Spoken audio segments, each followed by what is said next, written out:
জুলাই 24-এর বিপ্লবের পরেও যারা নিজেদেরকে মুক্তিযুদ্ধের পক্ষের শক্তি বলছেন, ভাই মুক্তিযুদ্ধ তো 71 সালে হয়েছে, সেই মুক্তিযোদ্ধারা আজকে বয়োবৃদ্ধ, তাহলে মুক্তিযোদ্ধার পক্ষের শক্তি বলতে কি সেই লোকগুলো? তার পরের জেনারেশনে যদি আসেন তাহলে মুক্তিযুদ্ধের সন্তান, মুক্তিযুদ্ধের নাতি, তারা মাঠে। এখন এই মুক্তিযোদ্ধার পক্ষের শক্তি বলতে গিয়ে যদি কেউ মনে করেন যে এই ছাত্ররা আন্দোলন করেছে তাদেরকে অবজ্ঞা করা হয়, অবহেলা করা হয়, এবং তারা যদি সেটা ফিল করে যে মুক্তিযুদ্ধের শক্তির পক্ষের শক্তির নামে তাদেরকে অবজ্ঞা করা হচ্ছে, তাহলে তাদের জন্য একটা বুমেরাং হবে যদি তাদের পক্ষ থেকে যারা নির্বাচনে যাচ্ছে। কেননা এটা ফিল করার ব্যাপার, আমি আবারও বলছি, প্রচার করার ব্যাপার নয়। ফেব্রুয়ারি 2026-এ বাংলাদেশের 13 বা 13তম সংসদ নির্বাচন হওয়ার কথা থাকলেও এই মুহূর্তে বাংলাদেশে, বিশেষ করে ঢাকাকে যদি চিন্তা করি, সবচেয়ে আলোচিত বিষয় হচ্ছে ডাকসু নির্বাচন। এই ডাকসু নির্বাচন এর দিকে সবার এখন দৃষ্টি। এখানে বরাবরই থাকতো ছাত্রদল বনাম ছাত্রলীগ, কিন্তু এবার এখানে প্রধান প্রতিদ্বন্দ্বী যদি বলা চলে সেখানে হলো ছাত্র দল এবং শিবির, পাশাপাশি বামপন্থী এদেরও একটা প্যানেল আছে, স্বতন্ত্র প্যানেলও আছে, এনসিপির প্যানেলও আছে, এরকম। এখন প্রশ্ন হচ্ছে যে অনেকেই বলছে এবারের নির্বাচনে, আমাকেও অনেকে জিজ্ঞেস করছে আপনার ধারণা কি এই ডাকসু নির্বাচনে কারা বিজয়ী লাভ করবে? তো এখন খুব হিউমারাসলি বললাম যে কোনো একটা দল তো জিতবে, এ ব্যাপারে কোনো সন্দেহ নাই, বাট সেটা কথার কথা। বললাম যে কেউ তো বলতে পারবে না কোন দল বিজয়ী হবে, কোন বড় দলের ছাত্র সংগঠন এখানে বিজয় লাভ করবে, এটা বলা একান্তই সম্ভব নয়। নিশ্চিত করে অনুমান করা যেতে পারে, সেই অনুমানটা কিসের ভিত্তিতে সেটা নিয়ে একটা আলোচনা এখন চলমান আছে, অনেক জায়গায় অনেকেই করেন। তা আমার কাছে ব্যক্তিগতভাবে যেটা মনে হচ্ছে, এবারের যে নির্বাচনটা হতে যাচ্ছে দীর্ঘদিন পর, সম্ভবত এর আগে আমাদের নুরুল হক নূর সাহেব নির্বাচিত হইলেন সর্বশেষ, সে বোধহয় 6-7 বছর আগে, তার আগে ওই নির্বাচনটা হয়েছিল বোধহয় প্রায় 24-25 বছর পরে। তো এবারের নির্বাচনে যেটা বিবেচ্য বিষয় হতে পারে, সেখানে আমার কাছে অন্যতম মনে হচ্ছে জুলাই চেতনা। অর্থাৎ এবারের যে অভ্যুত্থানটা বলি, বিপ্লব বলি, আমি যদিও বিপ্লব বলতে চাই, কারণ সরকার যখন কোনো আন্দোলনের মুখে পালিয়ে যায় সেটা বিপ্লব। এবারের যে বিপ্লবটা হলো, সেই বিপ্লবে যে ভূমিকাটা ছিল ছাত্রর, অন্যতম চালিকা শক্তি ছিল ছাত্র, তার সাথে অবশেষে এসে ছাত্র জনতা আপামর সকলেই যোগ দিল দলমত নির্বিশেষে।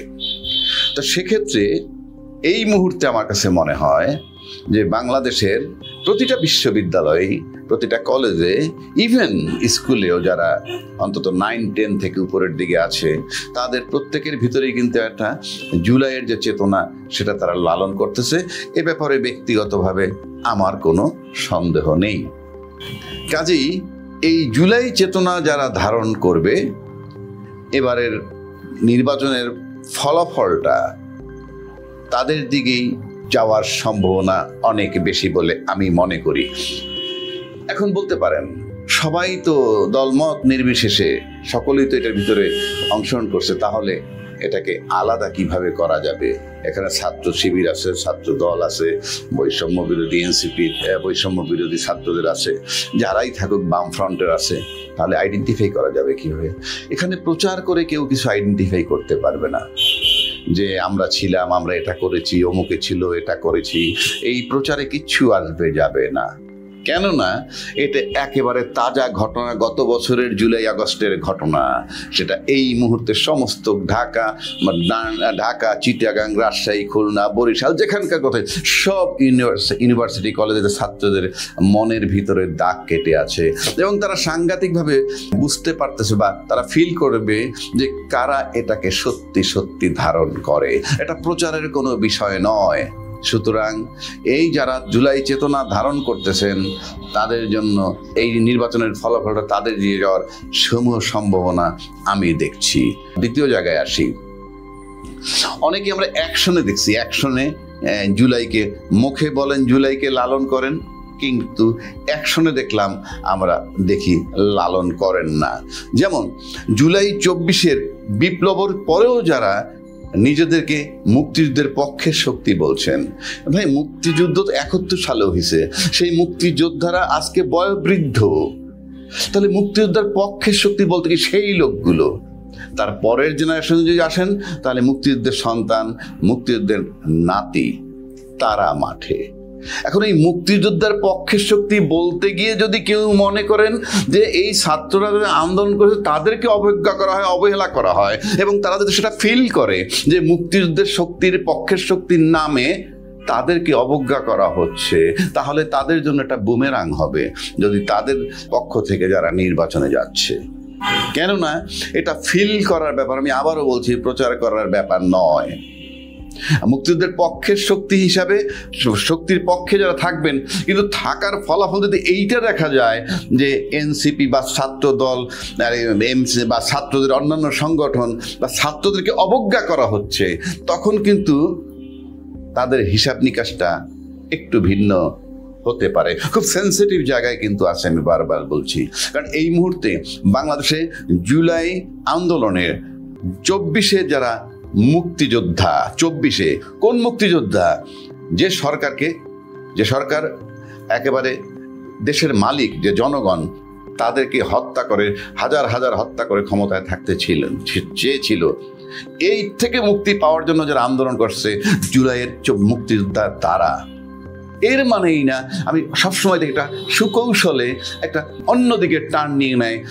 মুক্তিযুদ্ধ যোদ্ধা বললেই 71-এ যাচ্ছে, 71-এর মুক্তিযুদ্ধের অধ্যায় শেষ, এখন আছে তাদের সন্তান এবং নাতিরা। সুতরাং 2024-এ যারা মুক্তিযোদ্ধার রোলটা প্লে করছে, কাজী স্বাধীনতার পক্ষের শক্তি বলতে গিয়ে, মুক্তিযুদ্ধের পক্ষের শক্তির কথা বলতে গিয়ে যদি জুলাই চেতনায় যারা সম্পৃক্ত ছিল তাদেরকে যদি অবজ্ঞা করা হয়, তাহলে কিন্তু ফলাফল হিতে বিপরীত হবে। পাশাপাশি এই জুলাই আগস্টের যে যুদ্ধ যেটা হলো, অর্থাৎ ফ্যাসিজমের থেকে মুক্তি পাওয়া গেল, তখন যারা সরকার, মানে সবাই মিলে যে সরকারকে বসিয়েছে, সেই সরকারটাকে যারা অন করবে তারা জুলাই চেতনার পক্ষে বলে এই মুহূর্তে বিবেচিত। এই সরকারকে যারা অন করে, এখন প্রশ্ন হচ্ছে এটাও প্রচারের বিষয় নয় বলে যে আমি এই সরকারকে অন করি কিংবা এই সরকারকে কোঅপারেট করতেছি, এগুলা কেউ বিবেচনায় নিবে না। যেহেতু আমি আবারও বলছি, একেবারে কারেন্ট ঘটনা, মাত্র 1 বছর পূর্ণ হয়েছে এই ঘটনার, সুতরাং এটা আস্থা বিশ্বাসের ব্যাপার। ছাত্ররা আস্থায় এবং বিশ্বাসে নেবে, সেক্ষেত্রে এটা কাজ করবে বলে আমি মনে করি। প্রচারের বিষয় নয়, ছাত্রদের উপলব্ধির বিষয়। অর্থাৎ জুলাই চেতনাকে এবং জুলাই চেতনার পরিপ্রেক্ষিতে যে সরকার আসছে, নির্বাচনের পূর্ব পর্যন্ত এদেরকে অন করবে যারা, তাদের পক্ষে ফলাফলের প্রতিফলন ঘটার সম্ভাবনা খুবই বেশি। পাশাপাশি আরেকটা ব্যাপার, যে সম্প্রতি একজন বিশিষ্ট মুক্তিযোদ্ধা তিনি বলেছেন যে একটা কালো শক্তি বলতে, এবং পরে বলছেন জামাত আওয়ামী লীগকে বিতাড়িত করেছে। মানে আওয়ামী লীগকে বা ক্ষমতাসীন সরকারকে সে বুঝাইতে চাচ্ছে স্বাধীনতার পক্ষ শক্তিকে স্বাধীনতা বিরোধী শক্তি তাড়িয়ে দিয়েছে। এটা হলো তার বক্তব্য। তার এই একটা বক্তব্য কিন্তু ভয়ানক ক্ষতি হয়েছে। বিশ্ববিদ্যালয়ে যারা নির্বাচন করতেছেন, ডাকসু নির্বাচন, তাদের উপর এটা একটা ইম্প্যাক্ট পড়তে পারে।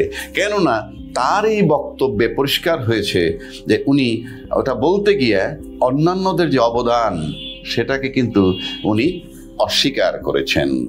এখন যদি সাইকোলজিক্যালি কেউ ধরে নেয় যে ওই মুক্তিযোদ্ধাটা যেটা বলেছে, কালো শক্তি বলতে জামাত শিবিরকে মিন করেছে এবং তারাই ওই সরকারকে বিদায় দিয়েছে এবং অন্যান্য দলের যে অবদান সেটাকে ডিনাই করেছে, সেটাকে যদি কেউ ধরে নেয় চূড়ান্তভাবে, সেটারও একটা প্রভাব কিন্তু ওই নির্বাচনে পড়বে। যে সেখানেও প্রশ্ন আসবে, জুলাই আন্দোলন বা জুলাই বিপ্লব এবং জুলাই যে সরকার হলো তাকে কারা অন করে। কেননা এই সরকার কাল থাকবে না, উনি নির্বাচন দিয়ে চলে যাবে।